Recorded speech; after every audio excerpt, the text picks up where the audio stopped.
Welcome back, everyone. Welcome back to Cruisedeck Sanctuary. Cruisedeck here along with Lord Fireaxe. I'm fighting Bison. Corlash. I may be here, I may not. And Arya Stormborn. Only you can prevent forest fires. You're not Smokey the Bear. Are you sure? How do you know? You're squishy, not fluffy. That's up for debate. Nope, mostly squeesh. According to Gabriel Iglesias, I'm very fluffy. Yes. And thank you, I was about to say that. Maybe. No, maybe. Anywhoosie. I'm fluffy. Once again, we're playing Final Fantasy XIV Endwalker in the Pandemonium Arc. Last episode... Wait, we are? Well, I am, and Corlash is, and Fireaxe is. You seem the only one to be behind. Fight me. It's your fault. When, where, how hard, and are you going to enjoy it? You know, after 5 years, he has to ask.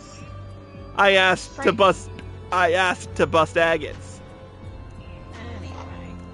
Anywhoosie, last episode we took on the second circle in the form of what was it? The hippocampus.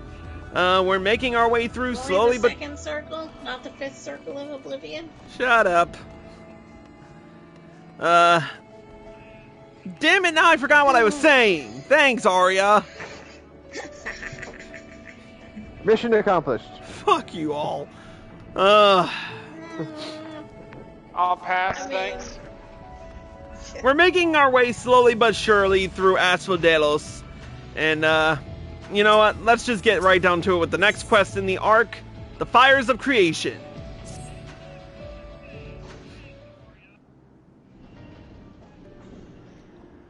While our success in sealing away the hippocampus is certainly heartening, the fact that we have yet to see any other waters concerns me.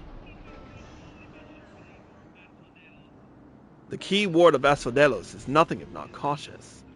Doubtless he has gathered what waters he could and retreated to a safe area. Let us hope so. It occurs to me that I know little of the key wards besides their magical prowess. Is there aught more you can share?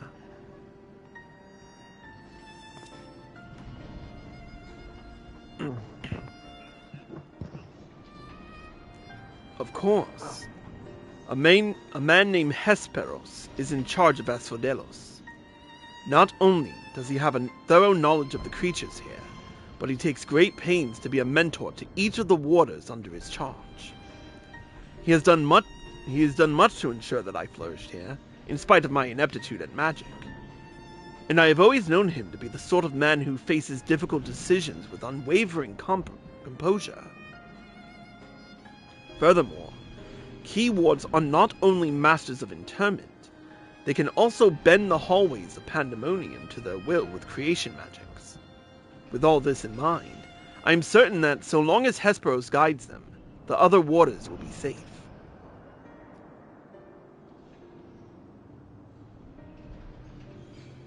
I can see why absolute control over the environs is imperative. Had we faced the hippocampus upon arid sands instead of the waterways, I suspect the battle would have ended much more quickly. In any case, if this Hesperos is as capable in carrying as you say, we would do well to seek him out as soon as we can. He has like as not taken your colleagues to a secure location. The safest place would be the innermost circle of Asphodelos. From there, they could flee to Abyssos if hard pressed. Even should they have sought safe haven within the other circles, if we make for the fourth, we ought to encounter them on the way. Indeed. And we shall gain a comprehensive understanding of the situation within Asphodelos, which will be essential in determining whether we ought to continue down to Abyssos. The rub, of course, is that I myself possess no power to bend the circles to my will. Instead, we must proceed through the central corridor, which was barred by the Phoenix last I checked. Oh, whoops. I pronounced that wrong. Phoenix. I have heard that name before. A fiery bird with life eternal.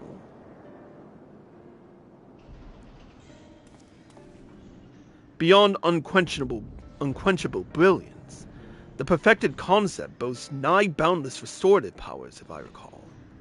Truly an exemplary feat of creation magics. Perfection is ever built on the back of failure, however, and La Habrea suffered countless missteps during his experiments.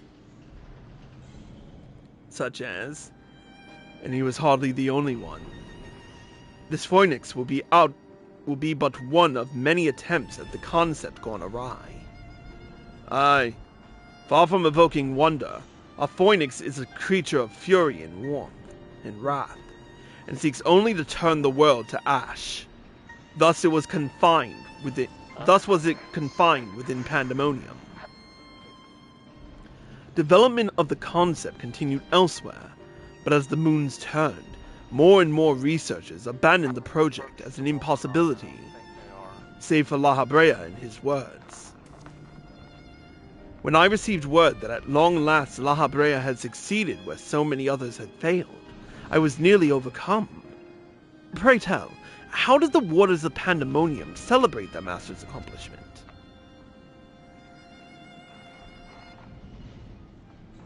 I don't believe we did.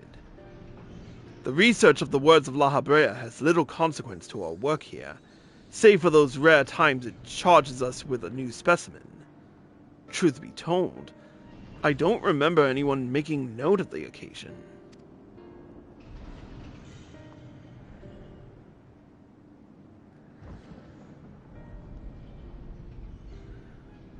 But enough reminiscing.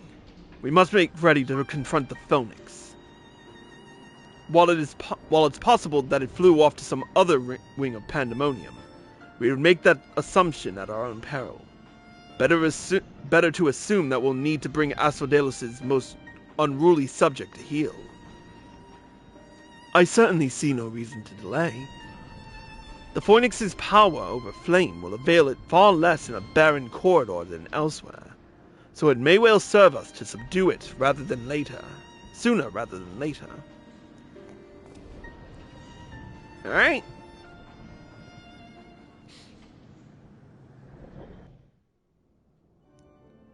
And yet, as we walk towards the corridor,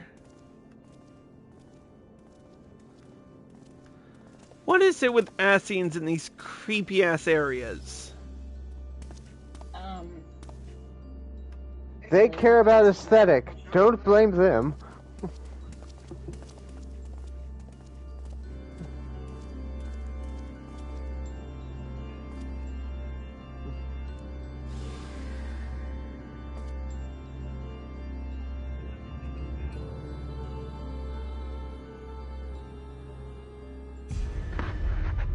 Oh, fuck.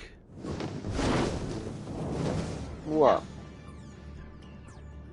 Well.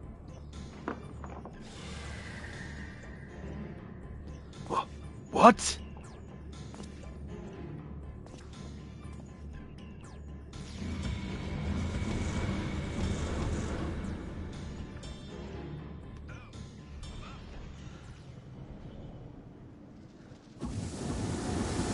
Well, that happened.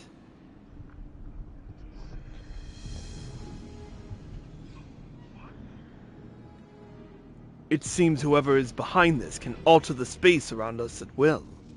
We face an uphill battle. Impossible. If those were creation magics at work, then that means... Let us confront the reality after we have conquered the enemy in front of us. Every drop of our focus will be required if we are to inter with the Phoenix.